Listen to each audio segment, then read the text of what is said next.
Old Uncle Duncan. When I was younger, I loved having sleepover at my cousin Adrian's house. She lived out in the country, on acres of beautiful wooded land, and her parents always made sure that we had a good time. My other cousin Aaron would come over too, and we would all hike in the woods and play games outside all day. Well, one summer, when we were about 14 years old, we had a sleepover at Adrian's house. Since it was out in the country, neighbors were far away. The closest neighbor to Adrian's house was about a half-mile away, and this person happened to be her grandfather and step-grandmother. Her grandparents were popular people, and many family members would come out for a visit. During this particular sleepover, during the daytime, a distant relative was also visiting Adrian's grandfather. This relative was old Uncle Duncan.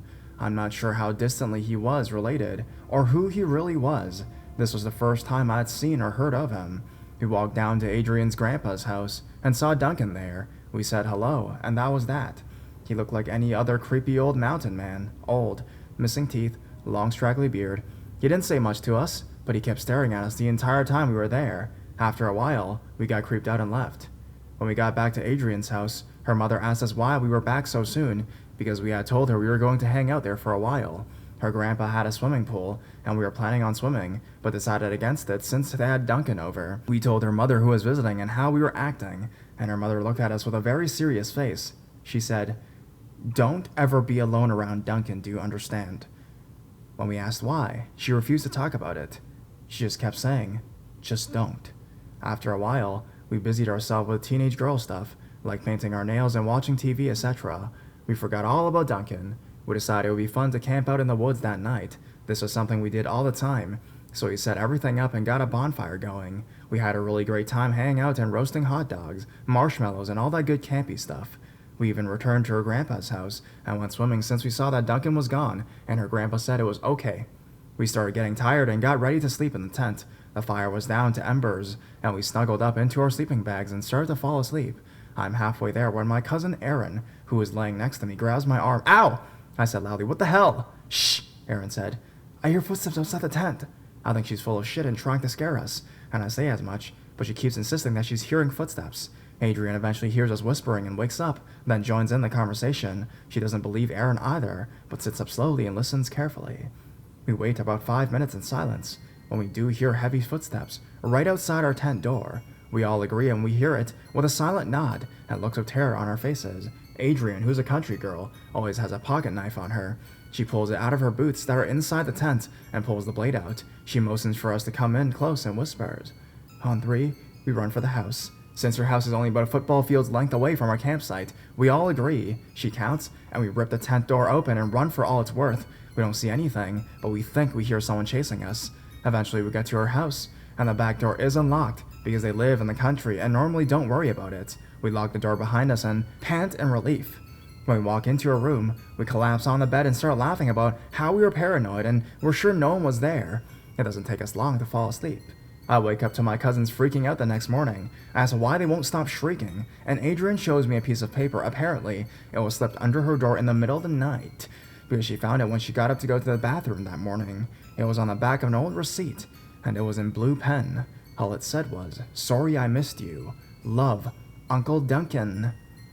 We showed the note to Adrian's mom, and her mom explained that Duncan is a convicted child molester, which is why she doesn't want us to be alone around him. We showed her the note, and she calls the police. I haven't seen or heard anything about Uncle Duncan since.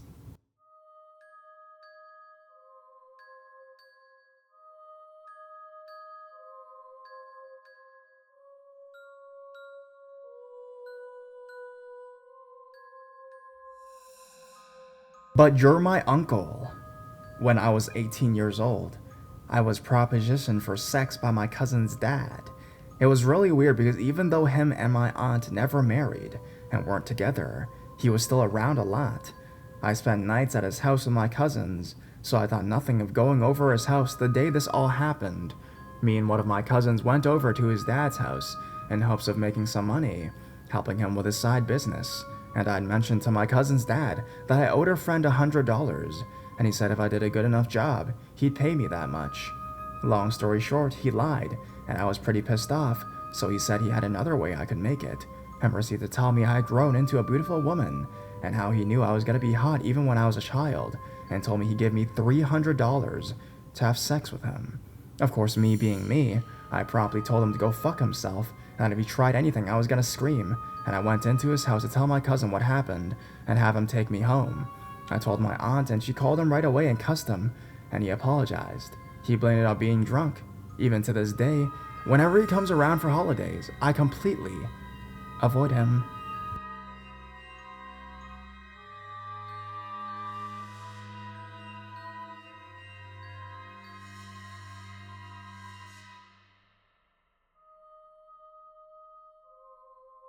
Overly nice uncle. This is a story that happened to my little sister who was 13 years old at the time. She's very unique looking and was an early developer, so people would often mistake her for being older than she was. She used to always hang out with a cousin of ours who lived around the corner with her grandmother. Where she lived, there were lots of houses all around. Most of them were family in one way or another, and where we lived, about 2 kilometers away, there was only 4 houses. Since we lived in the country, there wasn't anything to do, so they would steal cigarettes and weed and just walk around until their buzz wore off. One week, my cousin's mom and dad came up for a holiday, and to visit their kids they abandoned. This was the first time my sister met my uncle, and although he was a scary-looking guy, he was so nice to her and made her feel like one of his own. After meeting him, he became strangely attached to my sister. Anywhere my sister and cousin wanted to go, he would pick them up and then drop them off. He would always give my sister large amounts of money, and even gave her a cell phone after making her promise not to give it to anyone and to text him whenever she needed him. Because he was family, no red flags had come up, and my sister limited herself to the things in which she would tell my parents the whole story of. My dad didn't know about the money or the cell phone, to be honest, but did eventually comment on the amounts of times he came up the driveway. I remember one time he came up and parked at the house below us, where a different uncle lived. We shared a driveway, and just stared at the house. Anyways, one night, my sister was at my grandmother's place, and she needed to come home. My dad never let us stay at our cousins' houses, so my uncle said he would drop her off. They started off, and as they came down the hill to her driveway, my uncle got quiet, and my sister suddenly got a very bad feeling. When he drove past our driveway, my sister's instinct was right. He drove her to a wharf, which, to get there, you need to go down a blink, and you'll miss the driveway. He pulls in, and parks under some trees. He then asks her to get in the back seat with him, then tries to kiss her, feeling her boobs, and trying to put his hand up her skirt. She then jumps out of the car hysterically sobbing and crying, "Out no!" trying to get away from him. He jumps out of the car, frantically saying sorry, and basically freaking out. Someone will hear her. She calms down the tiniest bit, and he promises to drive her home, which he does. Then he goes back to wherever he came the next day, and my sister didn't tell anyone, except me, about what happened that night. We weren't close as kids, so it's obvious she really had to get it out of her. I have had my own experiences with this uncle, but honestly, nothing like this. Anyways, thanks for reading. This is my first post, and typing it from my cell phone, so please let me know if I did anything wrong.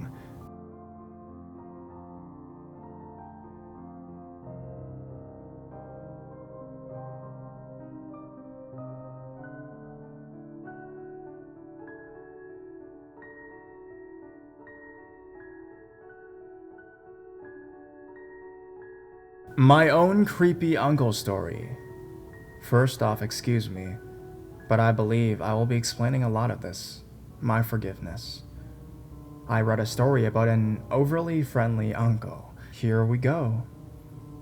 Uncle Jason was always a misfit in the family, even though my father's mother picked him as his favorite, probably because he needed more help. In high school, he was getting his stomach pumped while my dad was getting A's. However, his actions were never caused by feelings ignored by his parents, or feeling the pressure of my father's great grades. It was just his decision, or at least, that's what's been told to me. It still doesn't justify his behavior. So with that, Justin still lived with my grandparents, with an ex-girlfriend and a son in the area. He seemed to never have any work to do, and spends all his money on drugs.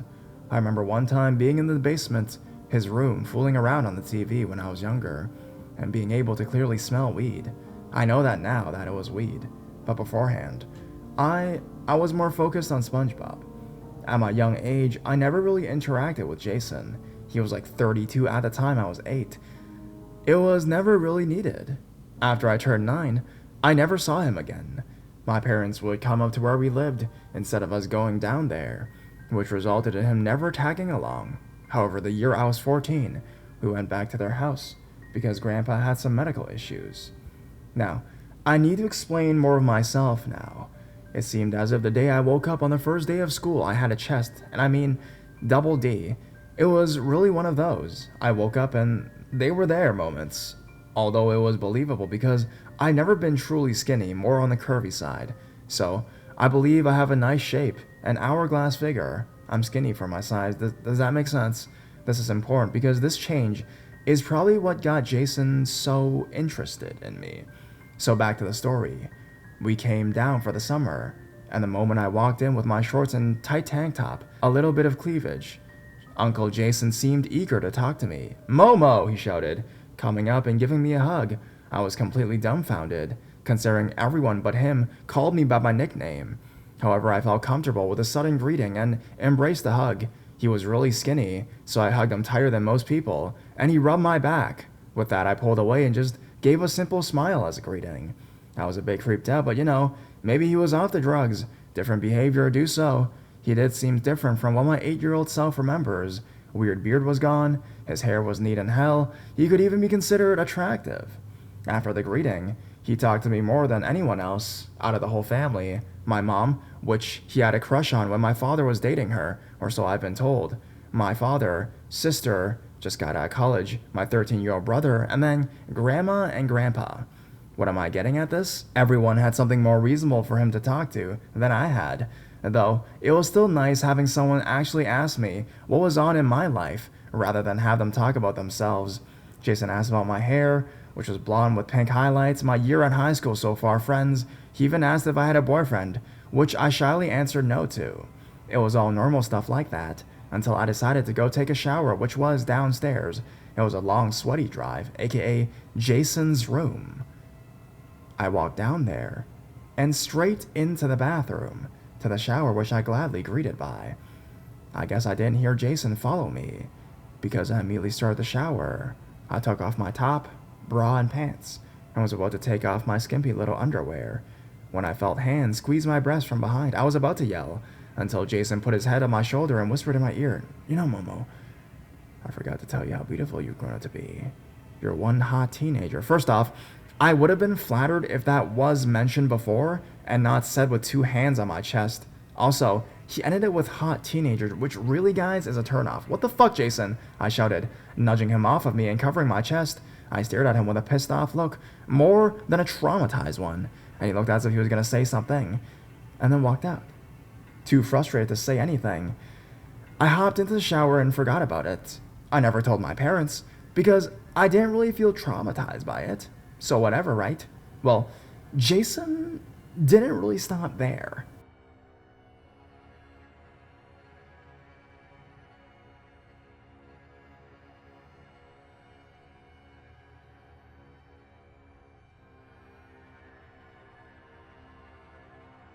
More about Uncle Jason. Some of you may have read my post about my Uncle Jason, in which I gave the first encounter with him that really freaked me out. There are other things that happened. Nothing really happened the rest of that visit. I mean, he did do the little things like sit next to me at dinner, even though he never sat with the family for dinner. He kept talking to me, and trying not to make anything seem wrong. I went along with it. He also got noticeably upset whenever I wanted to go to bed, and when we left a week later, I played it off as the reverse of what I thought. It was the drugs, and it would probably never occur again. Well, I was wrong. The next summer was the summer I was 15. After sophomore year, my parents went to Germany together and left me and my brother with the grandparents. That meaning, with Jason too. However, he didn't greet me with a sudden hug and was actually a bit quiet. So it was the drugs and I was safe. I went to the guest room and crashed on the bed, planning on taking a little nap the moment we arrived. I remember my grandparents and parents being in the kitchen, talking about what my mom and dad had planned for Germany, because I got up and got some sparkling grape juice, and my grandma made an infamous, "Momo, you're gonna be an alcoholic" joke, because I adore that sparkly stuff. They also commented on how I had already changed into pajamas, which was a tank top and Hello Kitty pajama shorts. This is important, because as soon as that occurred, Jason seemed as if he was all of a sudden interested in me again. He asked about school, and when I told him I had a boyfriend, he got a bit angry. He joked around about him pressuring me into doing anything, and then I told him I was tired and rushed back into my room. I mean, that's okay for your mom and dad to joke around about, but since he was clearly upset and then decided to joke around it, that's actually pretty creepy. I closed the door and faceplanted in my bed, praying nothing would happen. Nothing did happen that night, and I was thinking maybe Jason is just Jason, and I shouldn't be worried at all. Still, I was wrong. I really look back on all of this and wish I could slap myself for making myself feel better in such a stupid way. I really should have told someone, but anyways. Surprisingly, nothing happened that night, and my parents were off. The first day without them was normal enough. Everything was okay. Second day, my grandma took us to the mall, and the third day, I believe I slept most of it. The third night, though, I was up and fooling around in the guest room. I was assigned that room, while my brother was sleeping on the couch. I was playing computer games when I heard the door open. I swung around and saw Jason walking into the room. What you doing?" I asked awkwardly, sort of backing into my seat. I didn't like being alone with him. I was able to deal with him, but I could not stand being alone with him. "I was checking if you were sleeping, so I could use the computer. What you doing?" he asked me with a raised eyebrow. "On the computer, so I guess you're out of luck." I turned around and continued messing around. After a second or two, I felt the same hands, but they were somewhere else. This time I was scared and not frustrated. He was trying to get into my underwear, and I froze as he did so.